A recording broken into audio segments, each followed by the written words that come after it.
Praise the Lord. கர்த்தருடைய நாம மகிமைப்படுவதாக. இன்றைக்கி நம்ம பார்க்கக்கூடிய தேவனுடைய வார்த்தைகள் என்ன, அழைக்கப்பட்டவர்களை வச்சு நம்ம இன்னைக்கு பார்ப்போம். வெளிப்பாடு 17வது அதிகாரத்தில் 8வது வசனத்தை பார்ப்போம். நீ கண்ட மிருகம் முன்னே இருந்தது, இப்பொழுது இல்லை. அது பாதாளத்திலிருந்து ஏறி வந்து நாசமடைய போகிறது. உலக தோற்றம் முதல் ஜீவ புஸ்தகத்தில் பேரெழுதப்பட்டிராத பூமியின் குடிகள் இருந்ததும் இராமற் போனதும் இனி இருப்பதுமாயிருக்கு மிருகத்தை பார்த்து ஆச்சரியப்படுவார்கள். இந்த வசனம் நம்மளுக்கு அடையாளப்படுத்தக்கூடியது உலக தோற்றம் முதல் ஜீவ புஸ்தகத்தில் பெயர் எழுதப்பட்டவர்கள்.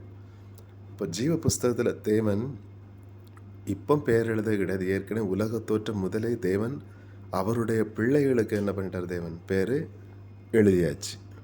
அப்போஸ்தலர் 15வது அதிகாரத்தில் 18வது வசனத்தை நம்ம பார்ப்போம். உலக தோற்றம் முதல் தேவனுக்கு தம்முடைய கிரியைகள் எல்லாம் தெரிந்திருக்கிறது.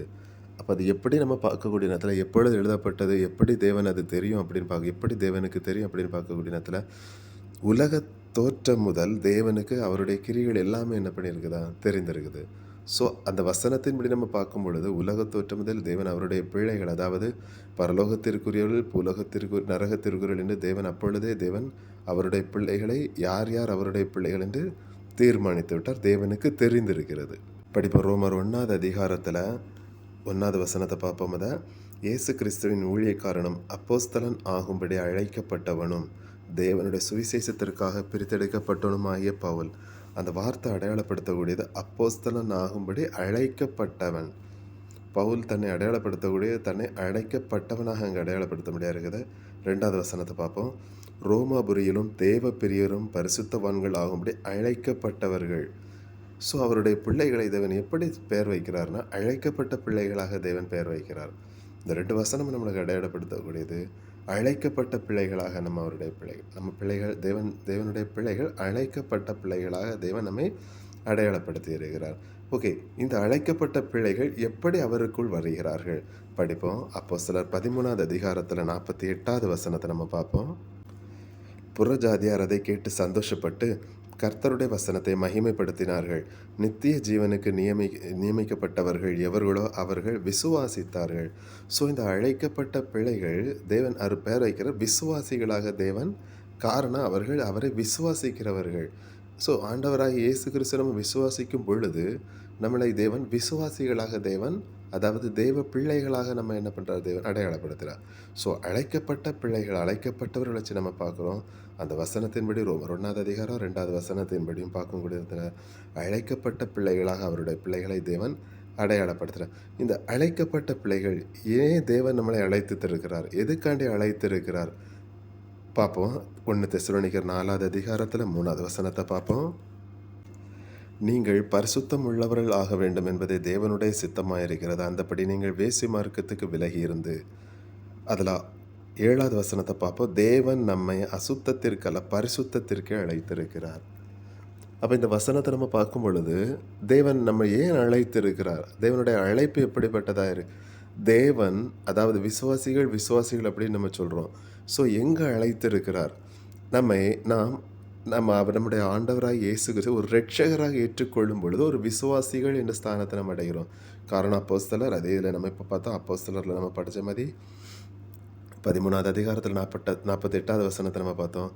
நித்திய ஜீவனுக்கு என்று நியமிக்கப்பட்டவர்கள், not now or will be in the future. No, already he has decided the people who will come there, who will come up and who will go down. So like that everything he has decided. That's what we discussed. நம்ம பார்த்தோம். அப்போஸ்தலர் 15வது அதிகாரத்தில் நம்ம பார்த்தோம். தேவனுக்கு உலக தோற்றம் முதல் தேவனுக்கு தம்முடைய கிரியைகள் தெரிந்திருக்கிறது.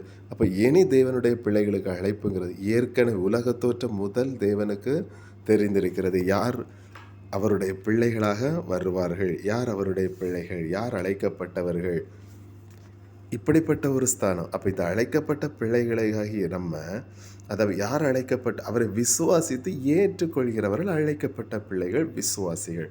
இதுதான் நம்மளுக்கு தேவன். அப்போ தேவன் ஏன் நம்மளை அழைத்திருக்கிறார் பார்க்கக்கூடிய நேரத்தில், ஏன் தேவன் நம்மளை சபையில் சேர்த்திருக்கிறார், ஏன் நம்ம சபைக்கு போகிறோம், ஏன் தேவனை மகிமைப்படுத்துகிறோம், ஏன் அவரை ஏன் நம்ம சார்ந்து இருக்க வேண்டியதாக இருக்கிறது, அவர் நம்ம சாரதுக்கு தேவையில்லையோ. வசனத்தை பார்ப்போம். 1 கொரிந்தியர் 15வது அதிகாரத்தில் 19வது வசனத்தை பார்ப்போம். இம்மைக்காக மாத்திரம் நம் கிறிஸ்துவ மேல் நம்பிக்கை உள்ளவர்களாக இருந்தால் எல்லா மனுஷரை பார்க்கிறோம் பரிதபிக்கப்படத்தக்கவர்களாய் இருப்போம். அதே இதில் 32வது வசனத்தை பார்ப்போம். நான் எபேசியிலே துஷ்ட மிருகங்களுடனே போராடினேன் என்று மனுஷர் வழக்கமாய் சொல்லுகிறேன். அப்படி போராடினதுனால எனக்கு பிரயோஜனம் என்ன, மரித்தோர் உயிர் தெழாவிட்டால் புசிப்போம் குடிப்போம் நாளைக்கு சாவோம் என்று சொல்லலாமே. ஸோ ஏன் நம்ம தேவனுடைய சமூகத்தை ஏன் தேவனை நாடுகிறோம்? ஸோ மற்றவங்களைப் போல நாம் முன்பு புசிப்போம் குடிப்போம் நாளைக்கு சாவோம் என்றே சொல்லலாமே. அப்படி இல்லை. தேவனுடைய அழைப்பு எதுக்கு அடுத்ததாக இருக்குது. நம்ம இப்போ பார்த்தோம் 1 தெசலோனிக்கர் 4வது அதிகாரத்தில் நம்ம பார்த்தோம், 6வது வசனத்தை பார்த்தோம். தேவனுடைய அழைப்பு பரிசுத்தத்திற்கு என்று தேவன் நம்மை அழைத்திருக்கிறார்.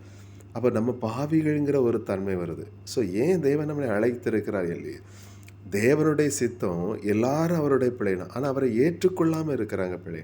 ஸோ தேவன் சொல்லக்கூடிய அந்த அழைக்கு ஆபிரகாமை தேவன் அழைத்தார், கீழ்ப்படிந்து போனான் ஆபிரகாம்.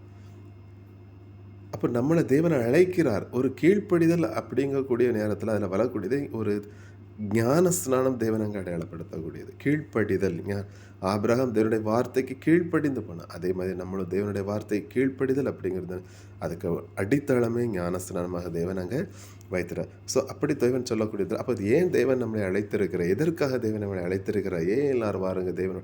ஸோ தேவன் அழைத்தார் பரிசுத்தத்திற்கு என்று தேவன் நம்மை அழைத்திருக்கிறார். அப்போ நம்ம பாவிகள்ங்கிற ஒரு தன்மை வருது. அப்போ பரிசுத்தம்னா இல்லை. அப்போ பரிசுத்தம்னா என்னது, அடுத்த ஒரு கொஸ்டின் வருது.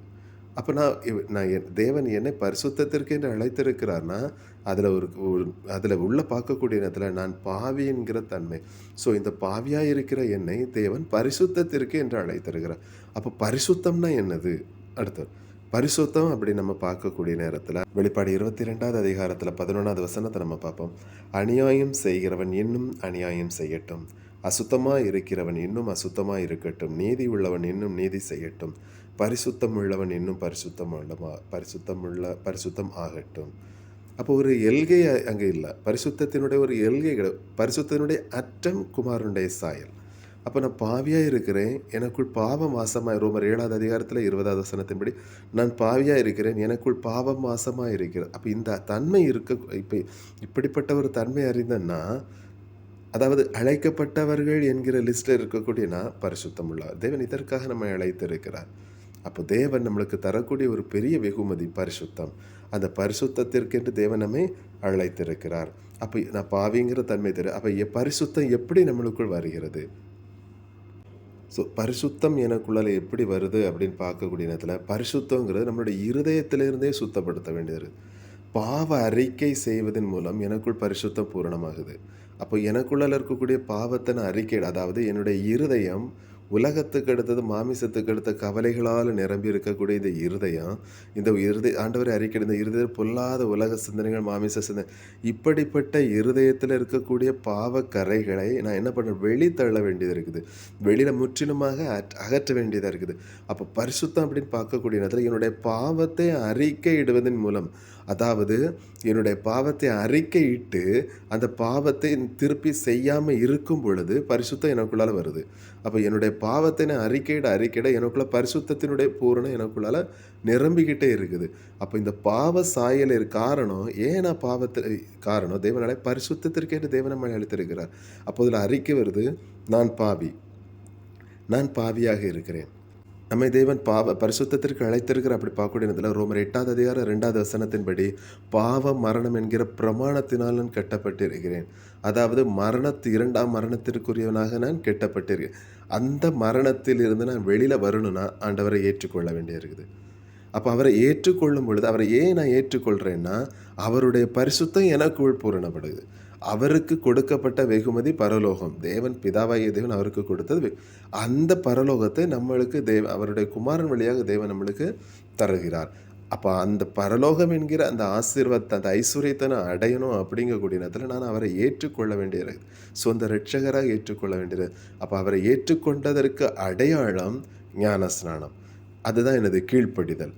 அப்போ தேவன் அப்படிப்பட்ட பிள்ளைகளை சொல்ல அழைக்கப்பட்ட பிள்ளைகள். இந்த பிள்ளைகள் தேவனால் முன்குறிக்கப்பட்ட பிள்ளைகள்.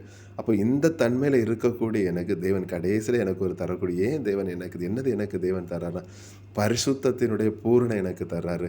அது எப்படி அவருடைய ஜீவனை, அதாவது பரிசுத்த ஆவி என்கிற ஜீவன் எனக்கு உள்ள வந்து வாசம் பண்ணி, அவர் என்ன கொலோசியர் 1வது அதிகாரத்தில 27வது வசனத்தை நம்ம பார்க்கும் பொழுது, புற ஜாதிகளுக்குள்ளே விளங்கிய இந்த ரகசியத்தில் உள்ள மகிமையின் ஐஸ்வர்யம் என்னதென்று தேவன் தம்முடைய பரிசுத்தவான்களுக்கு தெரியப்படுத்த சித்தமானார். கிறிஸ்துவானவர் மகிமையின் நம்பிக்கையாக உங்களுக்குள் இருப்பதே இங்கே தேவன் அடையாளப்படுத்துவது கிறிஸ்துவானவர். அதாவது இங்கே தேவன் சொல்லக்கூடியது பரிசுத்தாவி. இந்த பரிசுத்தாவியாகிய தேவன், அதாவது கிறிஸ்துவானவர் எனக்கு உள்ள வந்து என்னுடைய சரீரத்தை முழுவதுமாக என்ன பண்ணுறாரா, அந்த சரீரத்தை ஒரு மகிமையுள்ள ஒரு சபையாக மாற்றுகிறார். ஒரு மகிமை உள்ள ஒரு சபையாக தேவன் என்னை, அவருடைய குமாரனை, அதாவது பரிசுத்தாவி உள்ள வந்து இந்த சரீரத்தை, அதாவது அவர் எனக்குள்ள வரும் பொழுது நான் தேவனுடைய ஆலயமாக மாறுகிறேன். வசனத்தை பார்ப்போம். 1 கொரிந்தியர் 6வது அதிகாரத்தில் 19வது வசனத்தை பார்ப்போம். உங்கள் சரீரமானது நீங்கள் தேவனாலே பெற்றும் உங்களில் தங்கியும் இருக்கிற பரிசுத்த ஆவியினுடைய ஆலயமாக இருக்கிறது என்றும் நீங்கள் உங்களுடையவர் அல்ல என்றும் அறியீர்களா.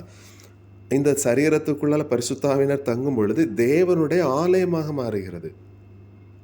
அந்த ஆண்டவர் சொல்ல தேவனுடைய ஆலயத்து விக்கிரகத்துக்கும் சம்பந்தம் ஏது அப்படி. அப்போ அவர் எனக்குள்ளால் வாசம் பண்ணும் பொழுது இந்த சரீரம் ஒரு மகிமை உள்ள ஒரு சபையாக மாறுகிறது. 2 தெசலோனிக்கேயர் 2வது அதிகாரத்தில் 14வது வசனத்தை நம்ம பார்க்கும் பொழுது, நீங்கள் நம்முடைய கர்த்தராய் இயேசு கிறிஸ்துவின் மகிமை அடையும் பொருட்டாக எங்கள் சுவிசேஷத்தின் அந்த ரட்சிப்புக்கு அவர் உங்களை அழைத்திருக்கிறார். அப்போ தேவன் எதுக்கு நம்மளை அழைத்திருக்கிறார்? பரிசுத்தத்திற்கென்று அழைத்திருக்கிறார். தேவன் அழைத்தது பரிசுத்தத்திற்கென்று தேவன் நம்மை அப்போ பரிசுத்தம்னா என்னது? இயேசு கிறிஸ்துவின் மகிமை அடைவது ரட்சிப்பு. அந்த ரட்சிப்பை தேவன் பரிசுத்தமாக அடையாளப்படுத்துகிறார். இந்த வசனம் சொல்லுது, தேவன் எதுக்கு நம்மளை அழைத்திருக்கிறார்? பரிசுத்தத்திற்கு என்று அழைத்திருக்கிறார். ரட்சிப்புக்கு. இந்த 2 தெசலோனிக்கேயர் 2:14 சொல்லுது ரட்சிப்புக்கு என்று அழைத்திருக்கிறார். 1 தெசலோனிக்கேயர் 4:6 சொல்லுது தேவன் பரிசுத்தத்திற்கு என்று அழைத்திருக்கிறார். அந்த அழைப்பு, அந்த ரட்சிப்பு என்கிற அழைப்பு, பரிசுத்தம் என்கிற அந்த அழைப்பு தேவன் சொல்லக்கூடியது குமாரனுடைய சாயல், இயேசு கிறிஸ்துவினுடைய மகிமையினுடைய சாயல். இயேசு கிறிஸ்துவின் மகிமை அடைவது தான் ரட்சிப்பு, பரிசுத்தத்தினுடைய பூரணம். அப்போ இது யார் உள்ள வர வேண்டியதாக இருக்குது? கொலோசியர் 1:27 கிறிஸ்துவானவர், அதாவது பரிசுத்தாவியாகிய ஜீவன் எனக்கு உள்ள வந்து வாசம் பண்ண வேண்டியதாக இருக்கிறது. அப்போ பரிசுத்தாவி எனக்கு உள்ள வரும் பொழுது ஆண்டவரே சொல்கிறாரு, பரிசுத்தாவி உங்களுக்குள் வரும் பொழுது நீங்கள் பலனடைந்து அப்படின்னு சொல்கிறாரு. எப்படி வசனங்கிறது? அப்போஸ்தலர் 1வது அதிகாரத்தில் 8வது வசனத்தில் ஆண்டவர் சொல்கிறாரு, பரிசுத்த ஆவி உங்களிடத்தில் வரும் பொழுது நீங்கள் பலனடைந்து அப்படின்னு வசனம் வருது. அப்போ அவர் உள்ளே வரும் பொழுது எனக்குள்ளால் ஒரு பலன் வருது. அதாவது இந்த உலகத்தை மாமிசத்தை ஜெயிக்கக்கூடிய ஒரு பலன் எனக்கு தேவன் தருகிறவராக இருக்கிறார். அப்போ இந்த எனக்கு பலன் எப்போ வருதுன்னா, அவர் எனக்குள்ளால் வரும் பொழுது எனக்கு ஒரு பலன் வருது. இந்த உலகத்தை மாமிசத்தை எனக்கு ஜெயிக்க வேண்டியது காரணம் அவருடைய சாயல் எனக்குள்ளால் பூரணப்படுறது. அப்போ அவருடைய சாயல் எனக்குள்ளால் பூரணப்படணும்னா, அதாவது குமாரனுடைய சாயல் எனக்குள்ளால் அடையணும்னா, பரிசுத்தம் எனக்குள்ளால் பூரணம் வரணும்னா, அப்போ எனக்குள்ளால் ஒரு பலன் வேணும். அந்த பலன் யார்? அதுதான் பரிசுத்தாவி. அவர் எனக்கு உள்ள வந்தால்தான் எனக்கு ஒரு பலன் கிடைக்குமே தவிர, இந்த உலகத்தையும் மாமிசத்தையும் ஜெயிக்கிறதுக்கு பலன் கிடைக்குமே தவிர மற்றபடி எனக்கு பலன் கிடைக்கவே செய்யாது. அந்த குமாரனுடைய சாயல் அடைவது ரட்சிப்பு, அதுதான் பரிசுத்தத்தினுடைய பூரணம். இதுதான் தேவன் அழைக்கப்பட்ட பிள்ளைகள். அதாவது தேவன் அழைக்கப்பட்ட பிள்ளைகளை பார்த்து சொல்லுகிறார், ஏன் உங்களை அழைத்திருக்கிறேன், ஏன் சபையில் கூட்டி சேர்த்திருக்கிறேன், ஏன் உங்களுக்கு ஞானஸ்நானம் கொடுக்கப்பட்டிருக்கிறது. அதற்கு அர்த்தம் இதெல்லாம் நம்ம பார்க்கும் பொழுது தேவன் நம்மை அழைக்கப்பட்ட பிள்ளை, அதாவது முன்குறிக்கப்பட்ட பிள்ளைகளை தேவன் அழைக்கப்பட்ட பிள்ளைகளாக தேவன் சொல்லுகிறார். இந்த அழைக்கப்பட்ட பிள்ளைகளாக இருக்கக்கூடிய நான் தேவனால் தெரிந்து கொள்ளப்பட்ட பிள்ளைகளாக இருக்கிறோம். அதாவது ஸ்திரீயாகிய சபை, தெரிந்து கொள்ளப்பட்ட ஸ்திரீயாகிய சபையாக நான் இருக்கிறேன். தேவன் என்னை உலக தோற்றம் முதல் அவருடைய ஜீவ புஸ்தகத்தில் பெயர் எழுதுகிறார். உலக தோற்றம் முன்னே தேவன் என்னை அறிந்திருக்கிறார். தாயின் கருவில் உருவாவதற்கு முன்னே தேவன் என்னை அவர் அறிந்திருக்கிறார். அப்படியாக இந்த வசனங்கள் அடையலாம். அப்போ அழைக்கப்பட்ட பிள்ளையாக இருக்கக்கூடிய எனக்கு ஒரு பெரிய ஒரு ஓட்டம் இருக்குது. எப்படிப்பட்ட ஓட்டம் அப்படிங்கக்கூடிய நேரத்தில் அந்த சாயலை அடையும்படியாக நான் ஓடிக்கொண்டே இருக்கிறேன். எபேசியர் 1வது அதிகாரத்தில் 4வது வசனத்தை பார்ப்போம்.